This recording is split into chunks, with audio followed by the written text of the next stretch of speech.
ప్రేస్తలా ఈ ఉదయకాలంలో ప్రభువైన యేసుక్రీస్తు నామంలో మీకందరికీ కూడా శుభములు తెలియజేస్తూ ఉన్నాను.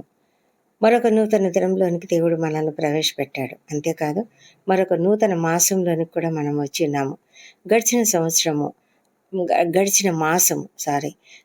మాసం అంతా కూడా దేవుడు మనకి ఎంతగా తోడై ఉన్నాడు కదా. సెప్టెంబర్ మాసము అసలు ఎంత త్వరగా గడిచిపోయింది. అసలు ఈ సంవత్సరం 25వ సంవత్సరం చాలా త్వరగా గడిచిపోయింది. అయితే ఇంత త్వరగా గడుస్తున్నప్పటికీ కూడా దేవుడు మనతో ఎల్లప్పుడూ కూడా తోడై ఉంటున్నాడు. ఆయన నమ్మదగిన దేవుడు. ప్రతి సమయంలో ప్రతి పరిస్థితిలో ఆయన మనకు తోడై ఉన్నాడు. చాలామంది కష్టాలు ఎదుర్కొని ఉండవచ్చు, సమస్యలు ఎదుర్కొని ఉండవచ్చు, ఎంతో దుఃఖము ఎదుర్కొని ఉండవచ్చు. కానీ ఆ సమయాలలో కూడా దేవుడు మనకు తోడై ఉన్నాడు కదా. ఆయన ఎంత మంచివాడు, నమ్మకమైన వాడు. అదేవిధంగా అనేక మంది ఎంతో సంతోషంగా ఉండి ఉండవచ్చు. నూతనంగా వివాహములలో జతపరచబడిన వారు, నూతనంగా ఉద్యోగాలు పొందుకున్నవారు, నూతనంగా బిజినెస్ స్టార్ట్ చేసిన వారు, నూతనంగా గృహప్రవేశాలు చేసినటువంటి వారు, వీరందరూ కూడా ఎంత సంతోషంగా తమ కుటుంబ జీవితంలో ఒకవేళ నూతనంగా ఒక బిడ్డ పుట్టి ఉన్నట్లయితే ఆ బిడ్డను బట్టి ఎంత సంతోషంగా గడిపి ఉంటారు. అయితే దేవుడు మనల్ని ఎంతగా కాపాడుతూ ఉన్నాడు అన్న దాన్ని బట్టి మనం ఎంతగానో ఆయనకు స్తుతులు చెల్లిస్తూ నిత్యము ఆయనకు స్తుతులు చెల్లించాలి.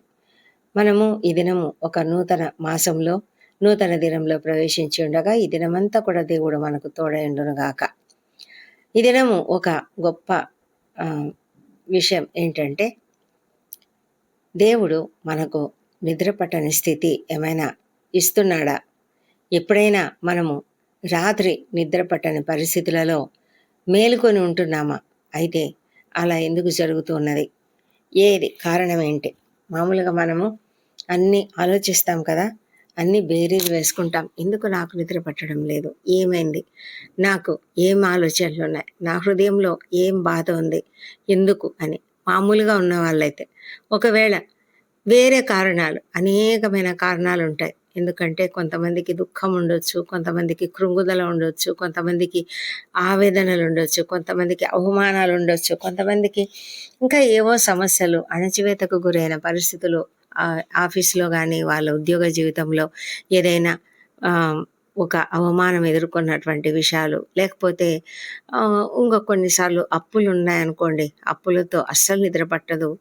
అప్పుల వాళ్ళు ఎప్పుడు వస్తారో, రేపు ఉదయాన్నే వస్తారేమో, ఎప్పుడు వస్తారో, ఇలాంటి బాధలు, ఇలాంటి దిగుళ్ళు. మరి ఆర్థిక పరిస్థితులు సరిగా లేకుండా ఉన్నట్లయితే రేపు ఎలా గడుస్తుంది, ఎలాగా, ఏం చేయాలి, నా పిల్లలకు నేనేం పెట్టాలి, ఇలాంటి ఆలోచనలతో అనేక మంది రకరకాల ఆలోచనలతో నిద్ర పట్టని పరిస్థితి ఉండవచ్చు.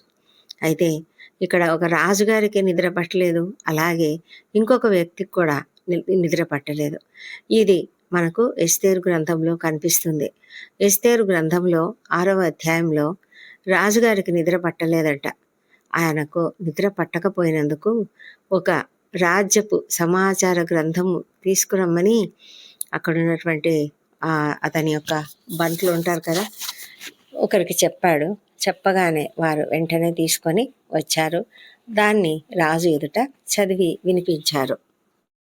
ఆ గ్రంథంలో ఏమున్నది అంటే, ద్వారపాలకులైనటువంటి 2 నపుంసకులు రాజును చంపాలని ప్రయత్నించారంట. అయితే ఆ సంగతి మొర్దెకై అనే ఒక వ్యక్తికి తెలిసింది. ఆ మొర్దెకై ఎవరు అంటే ఒక యూదుడు. ఆ యూదునికి తెలిసింది. అయితే అతడు ఏం చేశాడంటే రాజుగారి సీక్రెట్ గార్డ్స్ ఉంటారు కదా, వాళ్లకు తెలియజెప్పాడు. తెలియజెప్పినందువల్ల వెంటనే వాళ్ళని పట్టుకొని బంధించడం, వారికి ఏదో శిక్ష విధించడం జరిగింది. అయితే దాని గురించి అతనికి ఏమైనా చేశారా అని రాజుగారు అడిగారు. అడిగితే, అంటే ఏమైనా చేయడం అంటే ఏదైనా బహుమతి, మొర్దెకైకి ఏదైనా బహుమతి ఇచ్చారా అంటే లేదు, ఏది ఇవ్వలేదు. ఏదైనా ఘనత ఏదైనా చేయబడిందా అంటే ఏమీ లేదు. అయితే రాజు సేవకులు చెప్పారంట, అతనికి ఏమీ చేయబడలేదని ప్రత్యుత్తరం ఇచ్చారు. అయితే అప్పుడు రాజుగారు ఆలోచిస్తున్నారు, అదేంటి ఇంత అంటే ఒక మంచి విషయం జరిగింది కదా, తన గురించి పట్టించుకుని ఒక వ్యక్తి, అతనెవరో అతనికి తెలియదు రాజుగారికి. ఆ మొర్దెకాయ్ అన్న వ్యక్తి ఎవరో తెలియదు. కానీ అతడు తన ప్రాణాల్ని కాపాడడానికి ప్రయత్నించినప్పుడు నేను అతనికి ఏదైనా బహుమతి ఇవ్వాలి, లేకపోతే అతనికి ఏదైనా సన్మానం చేయాలి కదా, నేనేమీ చేయలేదే, నేను ఎందుకు చేయలేకపోయాను, ఏంటి ఇలా అయింది అని ఆలోచిస్తూ ఉన్నాడేమో. అయితే ఆ సమయంలో ఏం చేయాలని ఆలోచించుకుంటుండగా ఎవరో ఉన్నారు ఆవరణంలో అని అతనికి ఒక న్యూస్ వచ్చింది, సమాచారం. వెంటనే ఎవరు అతడు అని అడిగినప్పుడు చూస్తే అక్కడ ఎవరున్నారంటే హామాను అనే వ్యక్తి ఉన్నాడు అక్కడ. ఈ హామాను ఎవరు? మొర్దెకాయికి బద్ధశత్రువు. మొర్దెకాయికి శత్రువుగా తనను తాను చేసుకున్నాడు అలాగా. అయితే ఆ హామాను ఎలాగైనా సరే మొర్దెకాయిని చంపాలి అని అనుకున్నాడు. అయితే మొర్దెకాయిని మాత్రం చంపితే ఏం లాభం అనుకున్నాడు అతను. మొర్దెకాయిని మాత్రం చంపడం ఒక చిన్న విషయం అనుకున్నాడు అతను. అనుకుని అతను ఏమనుకున్నాడంటే మొత్తం అతని జనాంగాన్ని అంతా కూడా చంపించేసేయాలి అనుకున్నాడు. అనుకుని ఎవరు ఈ జనాంగం అని కనుక్కుంటే వీళ్ళంతా యూదులు ఎవరికి కూడా వంగి నమస్కారములు చేయడం లేదు. ముఖ్యంగా మొర్దెకాయ్ హామానుకు నమస్కారం చేయడం లేదు, అదే అతని బాధ. కాబట్టి హామాన్ ఏమనుకున్నాడంటే ఎలాగైనా సరే ఈ మొర్దెకాయ్కి మరణశిక్ష విధించేలాగా చెయ్యాలి అని అతని యొక్క ఆశ. అయితే అతను అందుకోసం అడగడానికి వచ్చాడంట. ఏమని అడగాలనుకున్నాడు? మొర్దెకాయ్ని ఉరి తీయింప సెలవిమ్మని అడుగుదామని వచ్చాడంట మొర్దెకాయ్ని. అయితే ఈ మొర్దెకాయ్కి రాజుగారు సన్మానం చేయాలనుకుంటున్నారు ఇప్పుడు. అయితే రాజుగారు ఏమన్నాడంటే ఇతను ఇంకా అడగలేదు, అడగక మునిపే రాజసేవకులు చెప్పారు హామాను ఆవరణలో నిలబడి ఉన్నాడంటే రాజు అతన్ని రానీయడని చెప్పినాడు. హామాను లోపలికి వచ్చినప్పుడు రాజు అతన్ని ఏం మాట్లాడడానికి అవకాశం ఇవ్వకుండా రాజుగారు అడుగుతున్నారు. రాజు ఘనపరచని అపేక్షించడానికి, అంటే రాజు ఎవరినైతే ఘనపరచాలని అనుకుంటాడో కోరుకుంటాడో అలాంటి వానికి ఏం చేస్తే బాగుంటుంది అని అడిగాడంట. అప్పుడు హామాన్ అనుకున్నాడు, నన్నుగాక ఇంకెవరిని గనపరుస్తాడు రాజు, నన్నే కదా తప్పకుండా గనపరిచేది. కాబట్టి నేను ఎంత గొప్పగా చేయాలో అంత గొప్పగా అని తను ఏదైతే ఎక్స్పెక్ట్ చేస్తున్నాడో దానిని చెప్పేశాడు. ఏమని చెప్పాడంటే రాజు ధరించుకొని రాజు వస్త్రములను, రాజు యొక్క గుర్రమును, రాజు తన తల మీద ఉంచుకొని రాజకిరీటమును ఒకడు తీసుకొని వస్తే ఘనులైన రాజు యొక్క అధిపతులలో ఒకడు ఆ వస్త్రములను ఆ గుర్రమును పట్టుకొని రాజును ఘనపరచను అపేక్షించువానికి ఆ వస్త్రములను ధరింపజేసి ఆ గుర్రము మీద అతనిని ఎక్కించి రాజవీధిలో అతని నడిపించుచు రాజు ఘనపరచను అపేక్షించువానికి ఈ విధంగా జరుగును అని ప్రకటించాలట. ఈ విధంగా ప్రకటించాలి, ప్రకారం చేయదగును అని చెప్తూ వెళ్ళాలి, చాటిస్తూ వెళ్ళాలన్నమాట. ఆ విధంగా ఆ హామాన్ చెప్పాడు. అతని ఉద్దేశం ఏంటంటే తననే కదా రాజుగారు ఘనపరుస్తాడు అనుకున్నాడు. అయితే రాజుగారి ఉద్దేశంలో ఎవరున్నారు? మొర్దెకాయ్ ఉన్నారు. అయితే రాజు ఏమంటున్నాడు, నువ్వు చెప్పిన ప్రకారమే శీఘ్రంగా ఆ వస్త్రములను ఆ గుర్రమును తీసుకొని రాజు గుమ్మమునద కూర్చుని ఉన్న యూదుడైన మొర్దెకాయ్కి అలాగుననే చేయుము, నీవు చెప్పిన దానిలో ఒకటియూ విడువక అంతయు చేయమని హామానుకు ఆజ్ఞ ఇచ్చాను. సో రాజుగారికి తెలుసు అన్నమాట మొర్దెకాయ్ యూదుడని. కాబట్టి అతడు చెప్తున్నాడు, యూదుడైన మొర్దెకాయ్కి ఈ విధంగా చేయమని హామానుకే ఆజ్ఞ ఇచ్చాడు. అప్పుడు ఇంకా హామాను ముఖం చూసి ఉండాలి మనం కదా, ఎలా అయిపోయి ఉంటుందో కదా, ఎంతగా ముడుచుకుపోయి ఉంటుంది, ఎంతగా చిన్నబుచ్చుకొని ఉంటాడు. అతను అనుకుని ఉంటాడు, నేనేమన్నా అనుకున్నాను, రాజుగారు ఏం చేస్తున్నారు, నేనైతే మొర్దెకాయ్ని చంపించాలని ఉరికొయ్య చేయించుదామని నేను అనుకుంటున్నాను, ఉరి తీయించాలనుకుంటున్నాను, మరి రాజుగారేమో ఈ విధంగా చేశాడేంటి అని అనుకొని ఆ తర్వాత ఇంకేం చేయలేడు కదా, రాజుగారు ఆజ్ఞ ఇచ్చారు కాబట్టి తప్పదు. కనుక రాజు హామాను ఏ విధంగా అంటే రాజుగారు ఏ విధంగా చెప్పాడు ఆ విధంగా హామాను ఆ వస్త్రములను, ఆ గుర్రమును తీసుకొని మొర్దెకైకి ఆ వస్త్రములను ధరింపజేసి ఆ గుర్రము మీద అతన్ని ఎక్కించి రాజవీధిలో అతన్ని నడిపించుచు రాజు ఘనపరచని అపేక్షించు వానికి ఈ ప్రకారము చేయదగునని అతని ముందర చాటించాడు. ఆ విధంగా జరిగింది. అయితే హామాను చాలా దుఃఖపడ్డాడు. ఆ విధంగా జరిగింది. మొర్దెకై ఏమో రాజగుమ్మం వద్దకు వచ్చాడు. కానీ హామాన్ అయితే ముఖం కప్పుకున్నాడు, తల కప్పుకున్నాడు, దుఃఖిస్తూ ఇంటికి త్వరగా వెళ్ళిపోయాడు.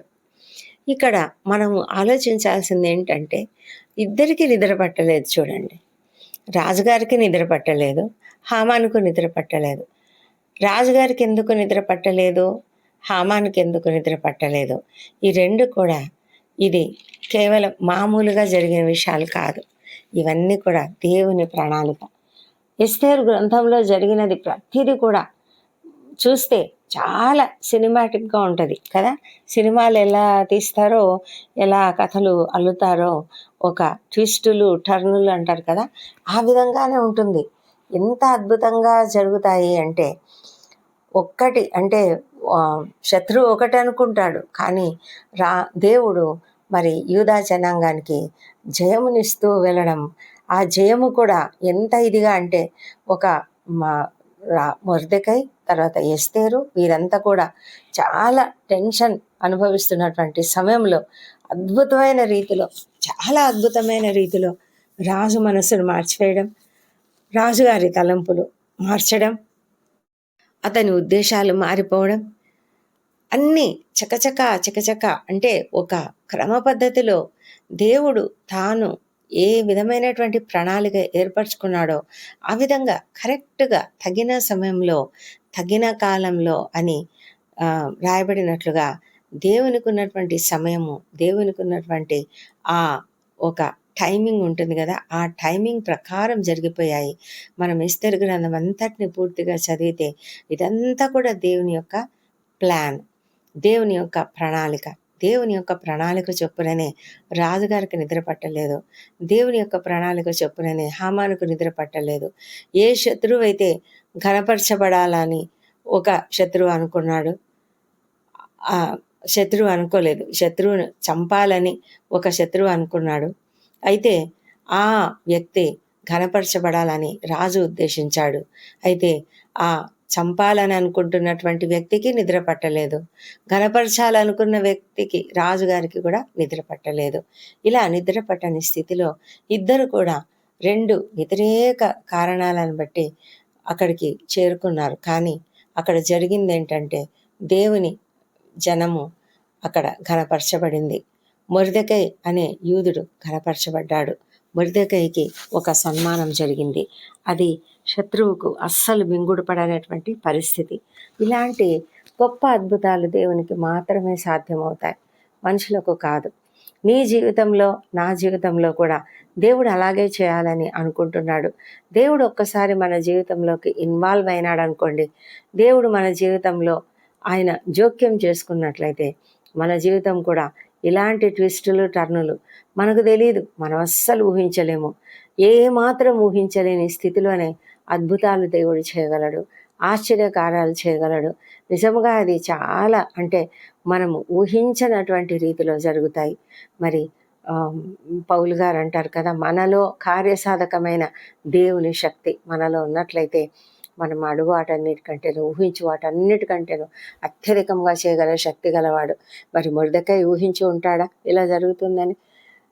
ఎస్తేరు ఊహించి బహుశా అంటే వాళ్ళు ఊహించి ఉండొచ్చు, ఎందుకంటే దేవుని యొక్క చిత్తం వారు ఎరిగిన వారు, దేవుని యొక్క కృప వారు ఎరిగినటువంటి వారు, వారు రుచి చూసినటువంటి వారు.